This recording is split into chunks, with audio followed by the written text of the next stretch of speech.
ever wanted to know how to bloat like a corpse, we've got the right person for you, Robert Lee Hodge, on Civil War Talk Radio, when we come back.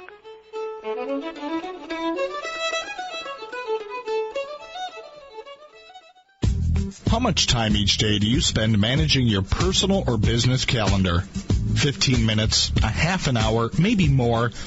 Is the conference room available for next week's meeting? And how many people do you have to ask to find out?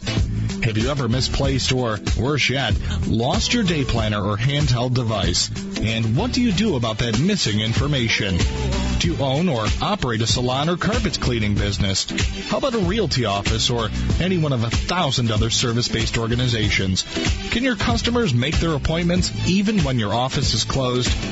If any of this sounds familiar, then Schedule Online is the solution for you. For more information, call toll-free 888-668-3355. That's 888-668-3355. Or visit us online at www.scheduleonline.com. Before we return to our riveting drama, our sponsor insists that we listen to a radio show about television. I'm Jim Benson, host of A Different Sort, as I direct you toward a galaxy of TV memories guaranteed to leave you spellbound while I present many of the greatest legends in television history on the TV Time Machine, every Wednesday beginning at 4 p.m. right here on World Talk Radio.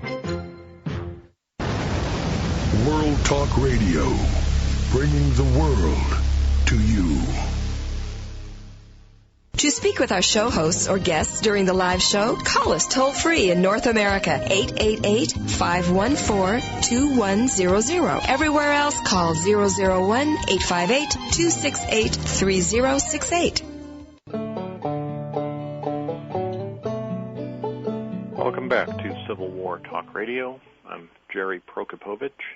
Today talking with Robert Lee Hodge, whose picture as a Confederate soldier appears on the cover of Tony Horwitz's book, Confederates in the Attic, and who also is a co-owner of Wide Awake Films, producers of Civil War videos.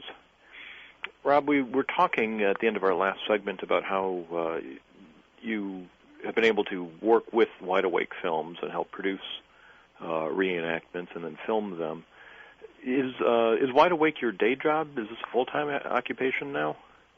Yes, it's evolved into that. It started out as a part-time thing, and I had various research and writing assignments that I was doing kind of freelancing in the late 90s, and we started Wide Awake in 1999, and that was just me and Shane Seeley, and then that became a full-time thing in about 2002, and so it's pretty much the main focus now, and that's not to say that I don't do research and writing assignments, but they have to be a lot less. I often want to take on every kind of assignment possible, but you have to focus and create a pecking order sometimes. So Wide Awake's the main thing, and we're hoping to do a lot more films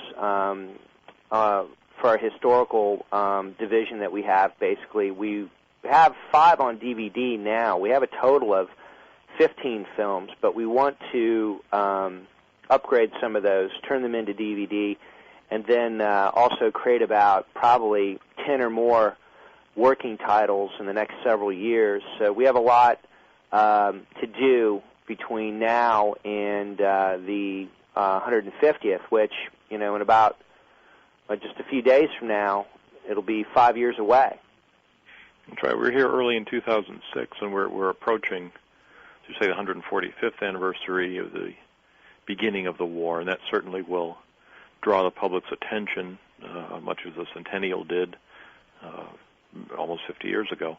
Now, when so you say you've been involved in this project since the late 90s, and before that, you came to the attention of people in the Civil War community through the book Confederates in the Attic, and I thought I'd ask you a little bit about that.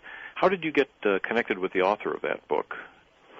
Well, I met Tony Horowitz in his hometown that he lived in at the time, Waterford, Virginia, which was a beautiful bucolic town in northern Loudoun County.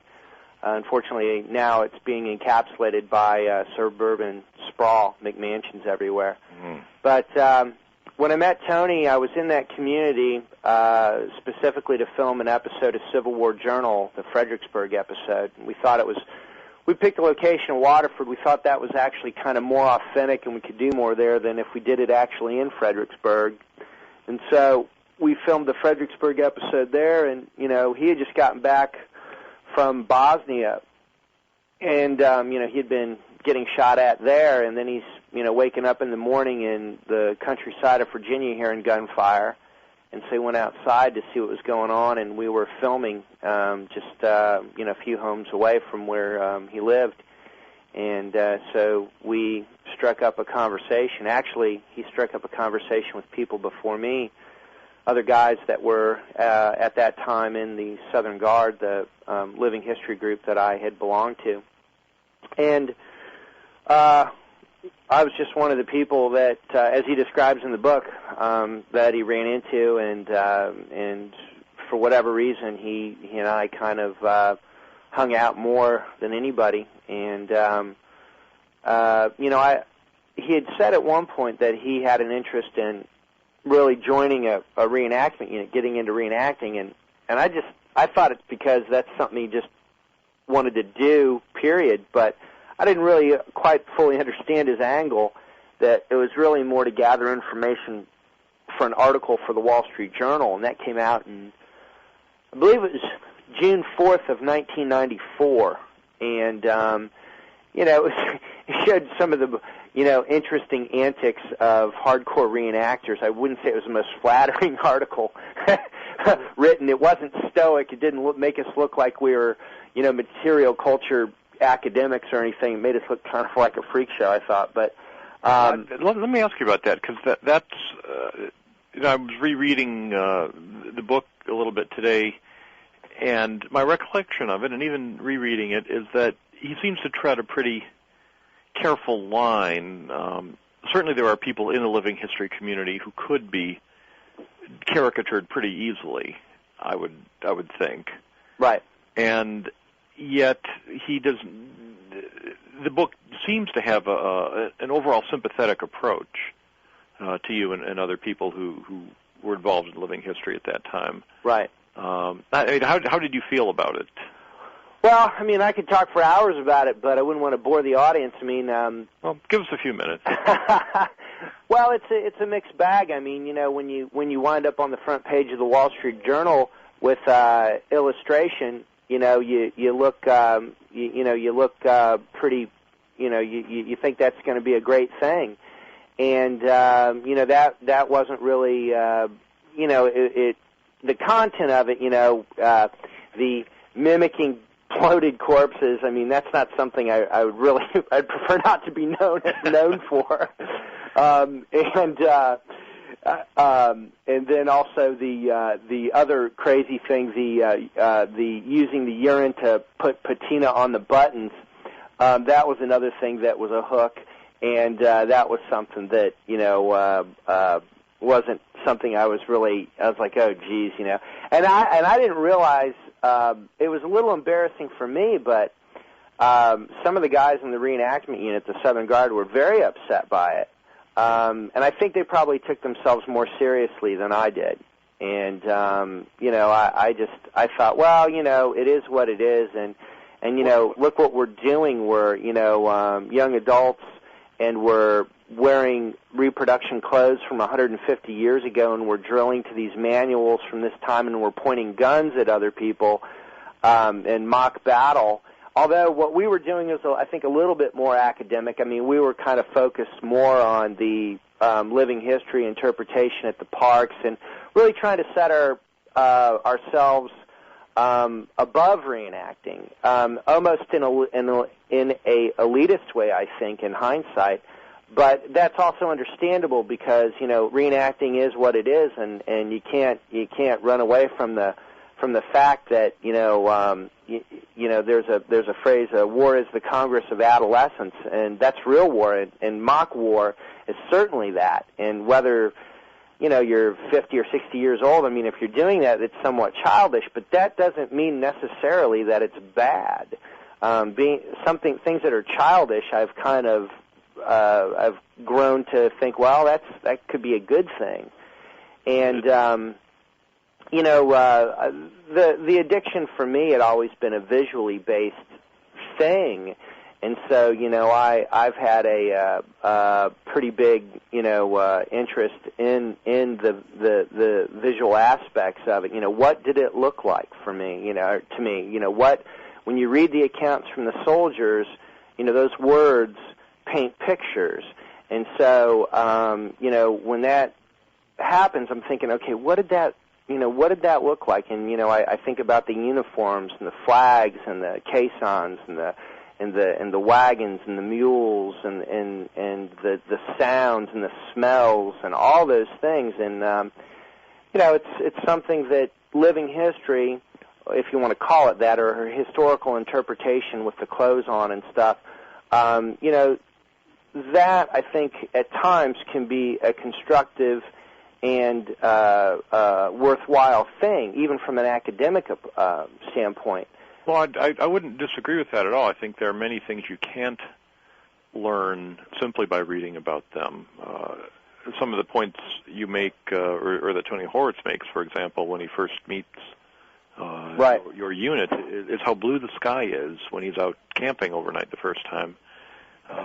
In all Brady photographs, the sky is just white. It's a black and white sky. And in our mind's eye, most of us, I would guess, still see many Civil War scenes through Brady's lens or Gardner's lens. But it was fought in full color. Right. And you have to be there to see that. To take another example, one of the things I enjoy doing with my students when teaching a Civil War course is one day just leaving some instructions for them on how to form two ranks and execute a company quarter wheel to the left. And then I leave the room, and they have to go outside and teach themselves how to do it in 20 minutes. And they can never succeed, of course. They usually end up laughing a lot. But until you've actually tried to march in any kind of formation, even briefly, you wonder why it was so hard to get a unit from point A to point B. And by actually drilling, people who engage in living history certainly have a much better sense of what's involved. And even the first experience of doing that shows you in a visceral way that reading about it doesn't do. Absolutely. What was involved. Absolutely. And that's one thing I think that some academics have probably understood or been sympathetic with, and others, kind of scoff at it. It depends on who you're talking with. And one thing that Tony had in his book that, there is this kind of, element, substantial element within the historical interpretation community, or, and it's not, of course, a professional thing. This is an advocacy or whatever, hobby or whatever, but still there's this desire to get closer to the reality of the time. And so you can find yourself, cranking microfilm at the National Archives and looking into documents that people have not looked at in ages. I remember opening court-martials, in the 1994, 1995, that I don't think had seen the light of day. And Tom Lowry, who's done so much great research on court-martials, he hadn't really dug through all of those yet, and to find some of these court-martials were just wonderful. And that's the thing that's so amazing about this stuff, the research, is that when you look at all the information that was being recorded at the time, and thankfully much of that information survives, that so little, oddly it's such a highly published subject, but still so little of that stuff, like at the National Archives, has been published or put online. I mean, because it'll take forever to do the data entry on it. It'll take a long, long time. But that's the thing that's interesting. 140-some-year-old subject that you can dig into and find new stuff all the time. The future is very bright for these things. Well, I would certainly agree with that. New collections of letters are being published all the time that are wonderful. I just read one last week that I thought was just a fabulous set of letters that had been at Yale for 100 years and no one had bothered to publish them, and now they're out. But let me ask this within the living history community. This came up again in a class I was teaching recently. One of the students had engaged in reenactment, and we raised the issue of the people who do the kind of research you're talking about, but not looking at court-martials maybe to learn more about the war, but purely to focus on the material culture. Yeah. My student used the phrase stitch Nazis to describe people he had met who will argue at great length over the stitch count in the cloth of which your trousers are made, whether it's authentic or not. Sure. Yet whose overall view of the war is still at the level maybe of the Marx blue and gray figures, don't want to talk about slavery, don't want to talk about politics, don't want to discuss or acknowledge anything other than the most detailed material culture issues. Do you see that element in the reenactment world?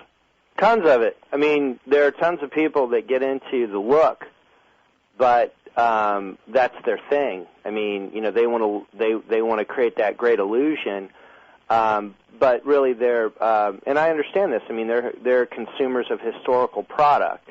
And they do many do a great job, with that kind of illusion. But when you get down to,